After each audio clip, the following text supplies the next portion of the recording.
दोस्तों, यह उपाय करने के बाद आप भी बन जाओगे करोड़पति और आपको करोड़पति होने से कोई नहीं रोक पाएगा। जी हां दोस्तों, यह वृक्ष महाशिवरात्रि पर छूने पर हर कोई रातों रात करोड़पति धनी हो जाता है। उसका भाग्य चमक जाता है। दोस्तों, आज के इस वीडियो में मैं आपको 3 ऐसे वृक्षों के बारे में बताऊंगा। 3 में से कोई भी एक वृक्ष को आप छू लेते हैं तो तत्काल आपकी गरीबी मिट जाएगी। इसमें आपको एक भोग भी चढ़ा करके आना है। मैं सारी जानकारी आपको एक वीडियो में दोस्तों, हमारे हिंदू धर्म में पेड़ पौधों को देवी देवता मान करके पेड़ पौधों को देख स्वरूप मान करके हम इनकी पूजा करते हैं। पर विज्ञान भी कहता है कि पेड़ पौधे मनुष्य को फ्री में प्राणवायु प्रदान करते हैं। बिल्कुल ही पेड़ पौधे हमें फ्री में प्राणवायु प्रदान करते हैं। पेड़ पौधे हमें ऑक्सीजन देते हैं एवं हमारे द्वारा निकाले जाने वाले कार्बन डाइऑक्साइड एवं अशुद्ध वायु हमसे लेते हैं। मनुष्य को शुद्ध ऑक्सीजन प्रदान करते हैं। पेड़ पौधे धूप में तपते हैं एवं मनुष्य को शीतल छाया प्रदान करता है। पेड़ पौधे हमें कई प्रकार के फल फूल एवं जलाने के लिए लकड़ी भी प्रदान करते हैं। तो हमारे शास्त्रों में पेड़ पौधों को बहुत गुणकारी कहे गए हैं। अन्य बीमारी का उपचार पेड़ पौधों के माध्यम से, जड़ी बूटी के माध्यम से कर सकते हैं। दोस्तों, भगवान श्री कृष्ण भी पेड़ पौधों को बहुत ही महत्व दिए हैं। वृक्ष में जो पीपल के वृक्ष हैं, इसे वृक्षों का राजा कहा जाता है, क्योंकि पीपल वृक्ष की आयु अन्य वृक्षों की तुलना में बहुत अत्यधिक होती है। भगवान श्री कृष्ण ने स्वयं गीता में कहा है, मैं वृक्षों में पीपल का वृक्ष हूं, क्योंकि स्वयं पीपल के वृक्ष में भगवान विष्णु एवं माता लक्ष्मी जी निवास करती हैं। तो आपको महाशिवरात्रि के दिन आज की अगर आप वीडियो देखेंगे, आज की जो वीडियो का विषय है बहुत ही सुंदर है। आपको महाशिवरात्रि के दिन यह वृक्ष छू करके आ जाना है। आपकी गरीबी, रोग दोष एवं समस्त विकार समाप्त हो जाएंगे। दोस्तों, हमारे धर्म में ऐसे अनेक वृक्ष हैं जो कल्याणकारी एवं मंगलकारी कहे गए हैं। यह वृक्ष मनुष्य के सभी प्रकार के कष्टों को दूर करते हैं, परेशानी को दूर करते हैं। और दूर करने में समर्थवादी में मैं ऐसे 3 पवित्र वृक्षों के बारे में बताऊंगा, जिसको आपको महाशिवरात्रि के दिन शाम के समय में छू करके आज जाना होता है। और साथ में आपको एक कपूर और आपको एक लौंग रखना है। मैं यही जानकारी नवरात्रि के समय में बताया था, लेकिन नवरात्रि के समय में मैंने आपको टोटके नहीं बताए थे। मैं टोटके ऐसे बता रहा हूं कि इसी के साथ में आपको एक कपूर और एक लौंग वहां पर रखकर जाना है और इस वृक्ष के नीचे जलाना भी है।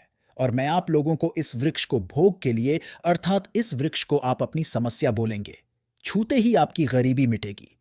बहुत अच्छी जानकारी है। और आपको भोग स्वरूप इसमें क्या लगाना है, वह भी मैं जानकारी इस वीडियो में देखिए। अगर आप कठिन मेहनत करने के बाद भी एक दिन में 200 से 1 रुपये कमा रहे और वही एक व्यक्ति कम मेहनत करके 2000 कमा रहा है, तो कौन सा अच्छा है? 2000 कमाने वाला 30,000 कमाने वाला व्यक्ति कई प्रकार के उपाय करके सारी चीजों को, पैसों को तेजी से खींचने का काम करता है। दोस्तों देखिए, मैं अपने चैनल के माध्यम से आप सभी लोगों को अच्छी अच्छी जानकारी इसीलिए सिखाता हूं। कई लोग हमें कमेंट करके पूछते हैं, गुरुजी, हमें एक वक्त की सही तरीके से रोजी रोटी नसीब नहीं हो पाती। हमारे पड़ोसी जो लाखों रुपए कमा रहे हो, क्या इसमें हमारे भाग्य की गलती है?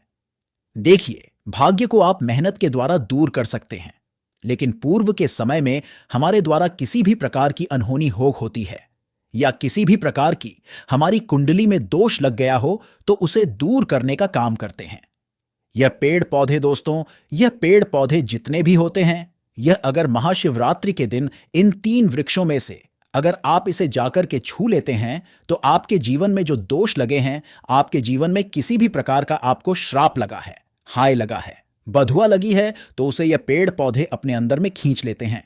यह अपने अंदर खींच करके अपनी डाली को आपकी बददुआ के कारण अपनी छोटी सी डाली को तोड़ देते हैं। यानी कि इनकी छोटी सी डाली सूख जाती है और आपकी बददुआ के कारण जो सामने वाले ने आपको बददुआ दी थी और आप इसे छू करके आते हैं, इन वृक्षों को तो आपकी बददुआ इन वृक्षों में चली जाती है। इनकी एक डाली सूख जाती है, आप देख लेना और आप खुद देखना। एक वृक्ष को छूते ही बिल्कुल ही महाशिवरात्रि पर आपके जीवन में ऐसा परिवर्तन आएगा कि उसी टाइम से आपके काम बनना शुरू हो जाएंगे। तो चलिए मैं आप लोगों को वृक्षों के बारे में बता दूं। मैं पहले वाली वीडियो में भी बता चुका हूं कि नवरात्रि के समय में यह जो परिजात का वृक्ष होता है, बहुत ही उत्तम वृक्ष माना जाता है। परिजात का वृक्ष समुद्र मंथन से उत्पन्न हुआ था। आप सभी दर्शकों को यह जरूर पता होगा, और यह देवराज इंद्र के नंदन वन में स्थापित किया गया था। यह जो देवराज इंद्र के जो नंदन वन है, माना जाता है स्वर्ग में वहां पर स्थापित करके रखे गए थे। परिजात वृक्ष भगवान श्री कृष्ण ने मानव जाति के जन कल्याण के लिए धरती लोक पर लाए थे। अगर किसी को हिंदू भाइयों को इनके बारे में जरूर पता होगा, सत्यभामा की कथा पढ़ी है तो जानकारी मिल सकती है। आप सर्च करके में भी देख सकते हैं। ऐसा माना जाता है कि मनुष्य के शरीर में कितनी भी ज्यादा थकान हो, बिल्कुल इस वृक्ष को छूते ही तत्काल समाप्त हो जाती है। बहुत से लोग इस वृक्ष को थकान होने पर बिल्कुल इस वृक्ष को छूते हैं। बड़े बड़े राजनीतिक से जुड़े हुए लोग हैं। हमारे चैनल में बहुत से लोग राजनीतिक क्षेत्र से जुड़े हुए हैं, धर्म क्षेत्र से जुड़े हुए हैं। वे सभी लोग हमें जानकारी साझा भी करते हैं। दोस्तों, इस वृक्ष के नीचे ध्यान से सुनिए। इस वृक्ष के नीचे आपको महाशिवरात्रि के दिन जाना है और आपको घी का यहां पर दीपक जलाना है। अगर आप घी का दीपक जलाने में सामर्थ्य नहीं है तो कोई बात नहीं, आप कोई भी तेल का दीपक जला सकते हैं। सरस के तेल का दीपक जला सकते हैं। एवं आपको करना क्या है, एक लौंग रखना है और एक कपूर रखना है, और आपको मनोकामना बोला है कि हे वृक्षराज, आप हमारी यह मनोकामना करें। आप मनोकामना वहां पर बोल देना, मैं यहां पर आपको नहीं कहूंगा। और इस वृक्ष को आपको छूना है, और छूने के बाद इस वृक्ष को, परिजात का वृक्ष को, मक्खन का भोग लगाना है। परिजात के वृक्ष पर स्वयं भगवान विष्णु जी, माता लक्ष्मी जी निवास करते हैं। शास्त्रों के अनुसार भगवान कृष्ण के यह स्वरूप कहे गए हैं क्योंकि भगवान कृष्ण ने मानव जाति के कल्याण के लिए पारिजात के वृक्ष को नंदन वन से लाए थे। तो इसे छूते ही अगर आपके जीवन में किसी भी प्रकार की हाय लगी हो, बद्दुआ लगी हो, किसी की बुरी नजर लगी हो, जिसके कारण आपके बंद किस्मत के ताले खुल नहीं रहे हैं, और आप चाहते हैं कि आपके बंद किस्मत के ताले खुल जाए, आपकी हाय बद्दुआ कट जाए, शनि दोष लगा हुआ है, कट जाए, तो एक वृक्ष को छुए और आपको अपनी प्रार्थना बोलनी है कि हमारी हाय बद्दुआ एवं शनि दोष को मिटाएं, हमारी गरीबी को मिटाएं। इस प्रकार से छूते हुए आपको प्रार्थना करना है, और एक लौंग और आपको एक कपूर तो जलाना ही है, और उसके ऊपर में एक लौंग डाल देना, और आपको मक्खन का भोग इसे लगा देना है। आप उसे देखना, उसी टाइम से आपका शरीर हल्का लगना शुरू हो जाएगा और आपकी हाय बद्दुआ मिट जाएगी। अब आप में से अधिकतर लोग बोलेंगे कि गुरुजी, हमारे घर के आसपास कोई परिजात का वृक्ष नहीं है, तो हम क्या करें? तो चलिए मैं दूसरा वृक्ष बताता हूं। तो दूसरे वृक्ष में है गलर का वृक्ष। गलर के वृक्ष को यहां पर मैं क्योंकि इतना उत्तम बताता हूं, क्योंकि गलर के वृक्ष को स्वयं भगवान नरसिंह देव का वरदान प्राप्त है। क्योंकि गूलर के वृक्ष को नरसिंह देव ने स्वयं वरदान दिया है कि आपके वृक्ष पर, हे वृक्षराज, मैं और आपकी जो माता लक्ष्मी है, हम आपके वृक्ष पर निवास करेंगे। और ऐसा भी कहा जाता है कि गूलर के वृक्ष के पास थे, अगर मुर्दे को ले जाया जाए तो उसे सारे पुण्य को यह वृक्ष खींच लेता है। आप में से बहुत सारे लोगों को लोक कथा जरूर पता होगा। तो गूलर के वृक्ष को भगवान नरसिंह देव ने बहुत सारा वरदान दिया है कि आप लोगों के कष्ट भी हरें। आपको करना क्या है कि महाशिवरात्रि के दिन शाम को गूलर के वृक्ष के पास जाना है। आप घी का दीपक जला सकते सामर्थ्य नहीं है तो आप सरसों के तेल का दीपक भी जला सकते हैं। तिल का तेल का दीपक भी जला सकते हैं। तिल के तेल का दीपक वैसे गूलर के वृक्ष के नीचे जलाया जाता है, तो इसे बहुत ही शुभ माना जाता है। आपको जलाना है, और आपको एक कपूर और एक आपको जैसे रखी है लौंग को जलाना है, जैसे अभी मैंने पहले भी बताया है, उसी प्रकार से जलाना है और इसे छू करके प्रार्थना करना है। हे गूलर, हे वृक्षराज, हम आपसे प्रार्थना करते हैं। आपके वृक्ष पर स्वयं भगवान नरसिंह देव तथा माता लक्ष्मी जी विराजित हैं। हम प्रार्थना कर रहे हैं कि हमारी गरीबी, हमारी परेशानी, या जो किसी की हमें हाय लगी है, बददुआ लगी है, किसी की बुरी नजर लगी है, हमारे घर में किसी को नजर दोष लगा है, सारे दोषों को समाप्त कर दीजिए। आप अपने अंदर में समाहित कर लीजिए, खींच लीजिए। इस प्रकार से आपको प्रार्थना करना है, और गूलर के वृक्ष को आपको बताशे का भोग लगाना है। बतासे आपको समर्पित कर देने हैं, और उसी दिन आपको 5 गोलर के फल लाना है। महाशिवरात्रि के दिन ऐसा माना जाता है कि जो व्यक्ति लाल कलर की चुनरी में बोलर के पके हुए फल को लाते हैं, बांध करके और इसे पूजा करने के बाद और इसे धन पेटी में रखते हैं तो ऐसा माना जाता है आजीवन ऐसे व्यक्ति के जीवन में, ऐसे व्यक्ति के घर में धन दौलत की कमी कभी नहीं होती। गूलर के वृक्ष को साक्षात माता लक्ष्मी के स्वरूप कहे गए हैं। गूलर के वृक्ष पर माता लक्ष्मी नृसिंहदेव विराजमान रहते हैं, तो आपको यही काम करना है। आपको प्रार्थना बोलते हुए आपको इसे छूना है और जो मैं प्रक्रिया बता रहा हूं वही प्रक्रिया करना है। 5. इसके फल जरूर ले आना और लाकर के महाशिवरात्रि के दिन पूजा पाठ करने के बाद आपको इसे अपने धन स्थान में जरूर रखना है। आजीवन आपके जीवन में धन की कमी कभी नहीं होगी। दोस्तों, तो चलिए मैं आप लोगों को इसके बाद तीसरा पौधा बता देता हूं। तीसरा पौधा है बेल का वृक्ष। मैं आप लोगों को कई बार कई कथा में बता चुका हूं कि यह जो बेल के वृक्ष हैं माता पार्वती के स्वरूप कहे गए हैं, तो यह वृक्ष माता पार्वती के पसीने से उत्पन्न हुए हैं। स्कंद पुराण में बहुत ही स्पष्ट तरीके से बताया गया है। इसके पत्ते में शिव और डाली में पार्वती, जड़ में ब्रह्मा एवं तन में विष्णु जी स्वयं रहते हैं। संध्या काल में ऐसा माना जाता है कि शिव मंदिर के समीप में जो बेल के वृक्ष हैं, इसके नीचे में अगर कोई भी व्यक्ति अगर महाशिवरात्रि के दिन संध्या काल में इसे वैसे तो डेली जलाना चाहिए, लेकिन अगर 1 जनवरी के दिन संध्या काल में अगर भगवान शंकर जी का कोई विशेष मंदिर है तो उसके किनारे में जो कोई बेल का वृक्ष हो वहां पे बिल्कुल आप यह घी का दीपक जला दीजिए। इसे बहुत ही उत्तम कहा गया है। वैसे अगर आप घी का दीपक जलाते हैं तो आपको धन आरण एवं परम शिव भक्त की प्राप्ति होती है। दोस्तों, इस वृक्ष को छूने से पाप तत्काल नष्ट हो जाती है। कैसा भी आपके जीवन में पाप हो दूर हो जाते हैं। तो आपको करना क्या है, देखिए। जो बेल के वृक्ष है इसे बहुत ही उत्तम कहे गए हैं। माता लक्ष्मी को भी बेल के वृक्ष का अवतार लेना पड़ा था। एक कथा के अनुसार इसके बारे में मैं एक कथा भी बता दूंगा कि क्यों माता लक्ष्मी को बेल के रूप में बेल के वृक्ष में अवतरित होना पड़ा था। मैं इसके बारे में भी एक कथा भी आपको बता दूंगा, तो आपको एक दिन के नीचे हो सके तो घी का दीपक जरूर जलाए। घी का दीपक बहुत ही उत्तम कहे गए हैं। अन्य वृक्षों को जैसे आपने मक्खन चढ़ाया, बताशे का भोग लगाया, बेल के वृक्ष को माता पार्वती तथा भगवान शंकर के स्वरूप ही कहेंगे।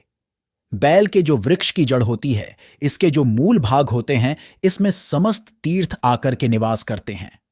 इसीलिए सावन के महीने में कहा जाता है, जो लोग अगर तीर्थ धाम नहीं जा सकते, तीर्थों के दर्शन नहीं कर पाते, तो ऐसे व्यक्ति बेल वृक्ष के नीचे में 1 महीने तक घी का दीपक जला लेते हैं तो संपूर्ण जितने भी तीर्थ होते हैं, इसके घूमने का बराबर पुण्य की प्राप्ति होती है।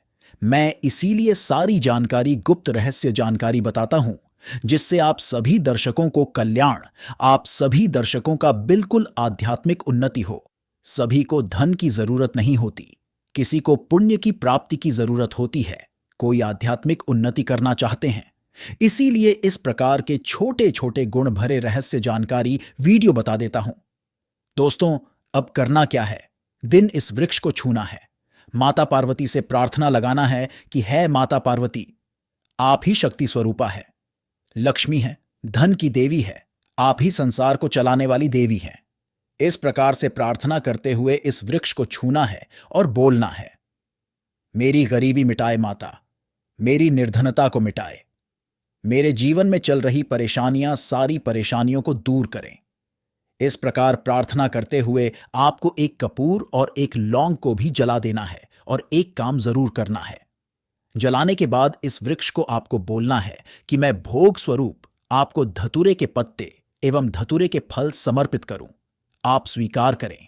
दोस्तों, इस वृक्ष के जड़ के नीचे में भी आपको धतूरे के फल एवं पुष्प को, पुष्प है तो पुष्प भी रख सकते हैं, फिर पत्ते रख दीजिए और अब वृक्ष आपको छूना है, प्रार्थना करते हुए कि हमारी गरीबी मिटाए, हमारी निर्धनता मिटाए। दोस्तों, बिल्कुल ही आपके जीवन में कभी गरीबी नहीं आएगी। और एक प्रार्थना जरूर करना है, किसी की हाय लग गई हो, बददुआ लग गई हो, किसी का दोष लगा हो, जिसके कारण हमारी आध्यात्मिक उन्नति नहीं हो पा रही हो, तो आप जो है हाय बधुआ किसी का दोष लगा हो उसे तुरंत दूर करें। शनि राहु केतु का अगर दुष्प्रभाव लग रहा हो, नवग्रहों में से कोई नवग्रह हमें पीड़ित कर रहा हो, या फिर किसी भी हमारे पूर्वजों द्वारा किसी भी प्रकार का हमें पितृ दोष लगा हो, क्योंकि पितृ दोष लगने के कारण व्यक्ति की आत्मिक उन्नति भी नहीं हो पाती, तो आप बोलना कि समझते प्रकार के दोषों को आप दूर करें, अपने अंदर में खींच लीजिए और आप हमें दोष मुक्त कर दीजिए। तो इस प्रकार से आपको यह प्रार्थना करना है और एक काम आपको जरूर करना चाहिए। आपको दीपावली के दिन धर्मशास्त्रों में कहे गए हैं, बहुत सारे लोग भी बताते हैं, हमारे गुरुजी भी कहा करते थे। दीपावली के दिन अगर बेल के वृक्ष की जड़ में मिश्रित युक्त जो मिश्री आती है, खाली खली, आप सभी दर्शकों को जरूर पता होगा, शक्कर टाइप की होती है, तो आपको मिश्री डाला हुआ दूध अगर आप इनकी जड़ में डालते हैं तो ऐसा कहा गया है कि ऐसा व्यक्ति कभी निर्धन नहीं होते। ऐसे व्यक्ति के जीवन से किसी भी प्रकार से अगर लक्ष्मी रूठ हो चुकी हो, रोग दूर हो जाते हैं। ऐसे व्यक्ति पर मां लक्ष्मी भी प्रसन्न होती है। ऐसे व्यक्ति के जीवन में धन का अभाव नहीं होता। ऐसे व्यक्ति फिर निरोग रहते हैं, निरोग काया प्राप्त होते हैं। आप चाहते हैं तो यही क्रिया नियम के वृक्ष पर भी कर सकते हैं। नियम के वृक्ष पर माता लक्ष्मी निवास करती है, समस्त देवी शक्ति निवास करती है नियम के वृक्ष में। अगर आप जो है महाशिवरात्रि के दिन ध्यान से सुनना, महाशिवरात्रि के दिन सायंकाल में आपको एक गिलास या फिर एक लोटे सामर्थ्य के अनुसार तांबे के लोटे में आपको दूध डालकर कि इनके अंदर इन्हें जो है अभिषेक करना चाहिए, इनके जड़ में डालना चाहिए, लेकिन आपको मीठा दूध ही डालना है। मिश्री मिला हुआ दूध आपको चढ़ाना है, इनकी जड़ में डालना है और गरीबी मिटाने की प्रार्थना करना है। या फिर जो लोग कर्जे का भार है वो लोग बोल सकते हैं। तो दोस्तों, आपको यह वीडियो कैसा लगा हमें कमेंट में जरूर बताएं।